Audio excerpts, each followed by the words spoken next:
Sejam muito bem-vindas ao nosso vídeo de hoje. E hoje nós vamos falar sobre um assunto que me dói a alma. Sim, relacionamentos abusivos, relacionamentos tóxicos.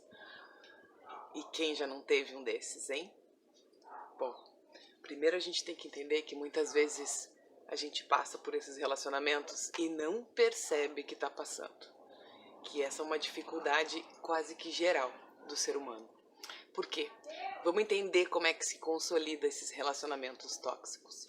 Desde pequeninhos, a nossa relação, como já dizia Freud, existe aquela relação sadomasoquista.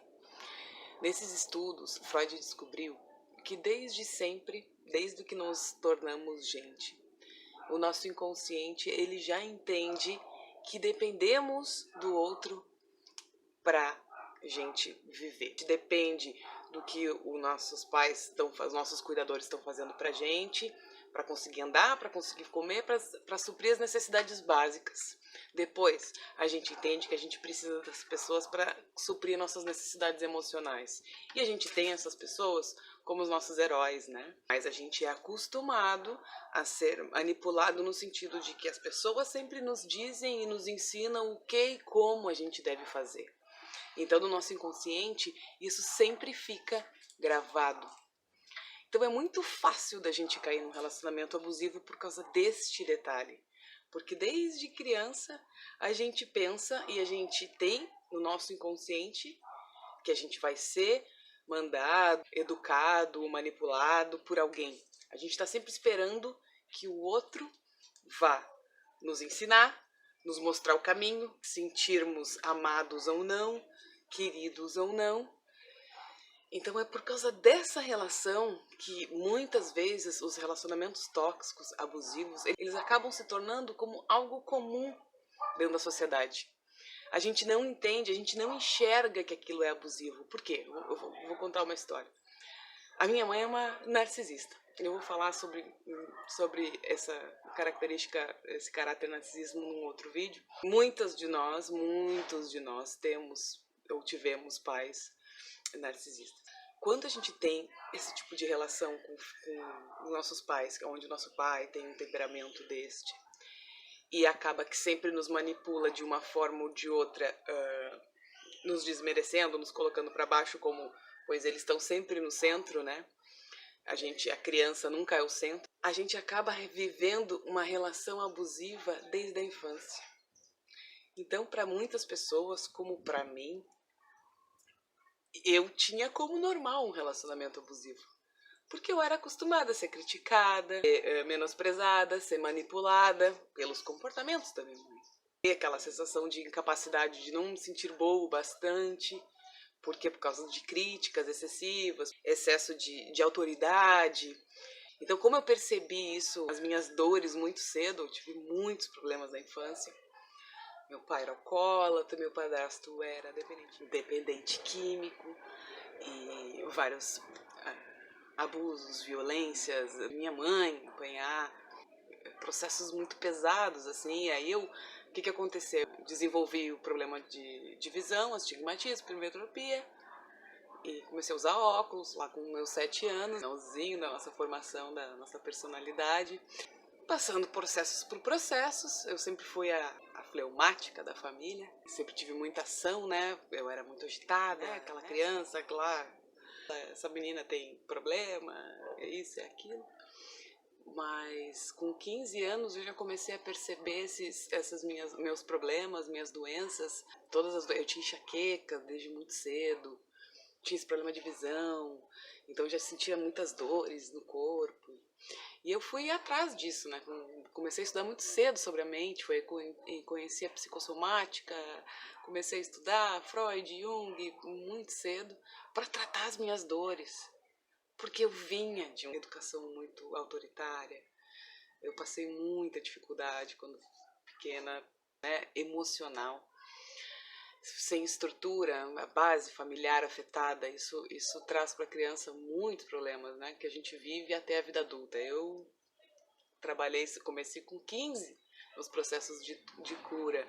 E aos 30 eu estava emergindo em mais processos de cura. Aos 30 eu estava dizendo que eu estava entrando no relacionamento abusivo mais dolorido da minha vida, com 30 anos, eu já estava há 15 tentando me curar. Então, a gente não pode nunca colocar a pessoa que está vivendo nesse relacionamento abusivo como culpada. Mas ela permite, você só tá nessa situação porque você quer, porque você permite, porque você não precisava estar desse jeito. As pessoas que são abusadas, elas não entendem. Uma relação abusiva entre marido e mulher, que é muito comum na nossa sociedade, então o abuso vir da parte masculina, porque nós já vivemos uma sociedade patriarcal, estamos quebrando essas barreiras, graças a Deus, mas ainda vivemos numa sociedade patriarcal, então esse tipo de relacionamento abusivo entre homens e mulheres é muito comum. E aí, muita gente gosta de apontar o dedinho e falar assim, mas você está aceitando isso porque você quer, porque você sabe que ele te trai, porque você sabe que ele vem e diz que você é culpado, ele te bate e depois diz que é culpa sua, porque você é incapaz, ingrata, inútil, chata, chama você de tudo e você aceita. Então a gente, muitas vezes as pessoas que a gente acha que são amigos também estão num relacionamento tóxico com a gente, porque em vez da pessoa te acolher e tentar te ajudar, ela tá lá apontando o dedo pra tua ferida e te fazendo sofrer mais ainda, e fazendo tu te sentir mais culpada ainda. Por quê? Porque você não consegue quebrar com aquele ciclo sozinho. Você precisa de ajuda.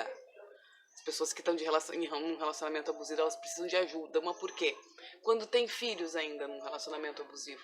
E esses pais podem ser excelentes pais, mas são maridos abusivos, tóxicos e doentes. Abuso psicológico é uma doença. Então, a gente não pode nunca apontar o dedo e dizer você está aí porque você quer, porque você permitiu, porque você se permite ser abusada, porque é assim, porque isso, porque é assado. É muito difícil você reconhecer o abuso, porque o abusador, ele usa exatamente esse ponto que eu mencionei lá atrás, de você sempre aceitar a manipulação do outro, de você achar que você depende do outro, da tua criança ter acreditado isso, tá no inconsciente dela, de que sempre alguém vai te nutrir, alguém vai te alimentar, alguém vai te educar, alguém vai te amar. Essa responsabilidade no outro que está incutido no nosso inconsciente, o abusador ele usa disso. Então ele vai lá, trai, bate, violência verbal, faz inúmeras coisas que a gente sabe bem o que acontece na nossa sociedade. E o abuso psicológico ele ainda é mais silencioso. O abuso psicológico foi o abuso que eu passei e que eu levei 6 anos para conseguir olhar e romper uma relação, tendo uma filha nessa relação, já como terapeuta, já formada, com bastante estudo sobre a mente, sobre terapia, sobre processos terapêuticos.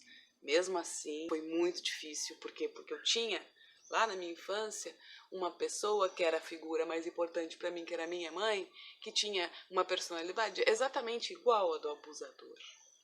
E aí? E quando a gente chega nesse ponto, o que eu mais precisava curar lá? De eu ter que encontrar alguém para repetir um padrão lá da minha infância que eu não tinha curado. Então é bem difícil, a gente não pode nunca culpar mais ainda. A gente não pode nunca, então, entrar nesse jogo, dizer que aquela mulher que está ali com os filhos sofrendo não consegue sair de dentro de casa e a gente vê que às vezes ela está apanhando, que ela está sendo violentada, e a gente dizer para ela que ela não consegue, que ela é fraca, que ela é culpada dessa situação porque ela permitiu essa situação, é o pior crime que a gente pode estar fazendo com essa pessoa. Seja mulher, seja homem, seja uma criança. As crianças também são abusadas dessa forma. E o abuso psicológico dentro das crianças também é muito dolorido e muito difícil de ser visto. Porque quando você vai lá dizer pro seu filho ou pra sua filha, dizer, vai lá, dá um beijinho de tchau no titio, na titia, ou a titia vem e diz, então vem cá me dar um beijo. E a criança diz não, e você diz, vai lá, seu mal educado. Você está abusando do seu filho. Você está abusando do seu filho nesse momento. Porque a criança não tem que dar um beijinho em quem ela não quer. Os abusadores, muitas vezes, estão dentro da própria família. E isso é o maior problema. Então, aquele tio, aquele primo, aquela prima que vocês acham que é da família, é que pode estar por trás do abuso do seu filho. De repente é um vizinho que você foi lá e obrigou seu filho a dar um beijo de tchau, pode estar abusando dessa criança. Então, a gente tem que compreender o abuso psicológico, principalmente, ele acontece num nível muito sutil, onde às vezes fica imperceptível para quem está de fora. E a gente nunca pode culpar a vítima que está sendo abusada, culpar a mulher que ela não sai daquela situação, que ela não consegue se separar, é que nem culpar a criança de ela não conseguir ou dela não dar o beijinho de tchau. Você ainda fica reclamando pro seu filho que ele foi mal educado, porque ele não quis dar o beijo, porque você está forçando a criança a fazer uma coisa que ela não quer. E as crianças têm um sexto sentido muito mais aguçado do que nós. Então presta atenção no seu filho quando ela não gostar de alguém, ou quando ela virar a cara para uma pessoa, para um vizinho, para um familiar, para um amigo que você confia muito. Quando a sua criança não olhar nos olhos dele, ou fugir da situação, ou não querer dar o beijinho, presta atenção nessa pessoa. Porque as crianças têm um véuzinho lá, ó, o véuzinho que a gente tem aqui, e elas não têm. Elas enxergam muito mais do que nós.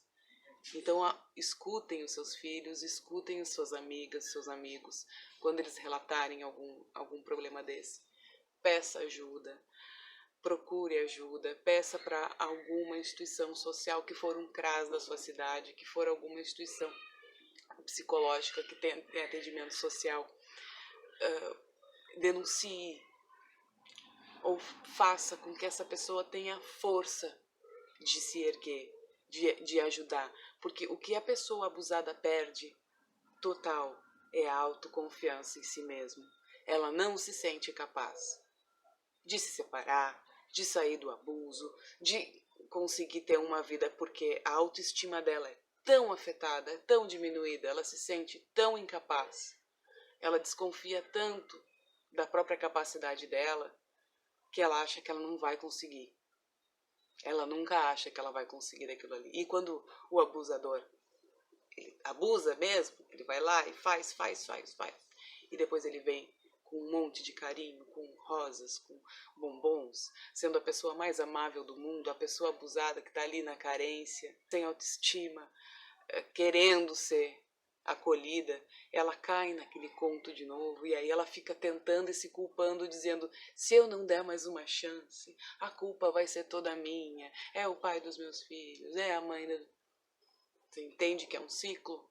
Aí ele vai lá, faz, culpa a vítima e depois o abusador se retrata com carinho, amor, compreensão, compaixão e todas aquelas coisas que a nossa alma precisa e que a gente não tem. Aí a vítima ainda fica mais confusa, se sentindo mais culpada e mais incapaz. Então ajude como você puder. Você pode pedir ajuda por essas pessoas. Quando tem crianças envolvidas, ainda é mais difícil. Se você conseguir, pelo menos mencionar para a pessoa que ela precisa de ajuda e se botar à disposição para ajudar, para ir junto até um centro de apoio, para ir junto até um atendimento terapêutico, para dar essa força, pegar na mão, dizer para ela: eu cuido do seu filho para você ir lá, você precisa ouvir um profissional, eu preciso te ajudar. Sabe, essa é a melhor coisa que você pode fazer. Agora, julgar e dizer que ela consegue sair sozinha dali não é a melhor coisa que você pode fazer, porque ela ainda precisa reconstruir a autoestima, a autoconfiança, o amor próprio, e essas coisas, esses valores são difíceis de reconstruir quando você foi abusada por anos e anos e anos. Se você gostou, compartilhe esse vídeo para quem precisa. Eu sei que milhares de pessoas sofrem com abuso, assim como eu sofri. Eu não quero ver ninguém sofrendo, nem criança, nem adulto, nem idoso.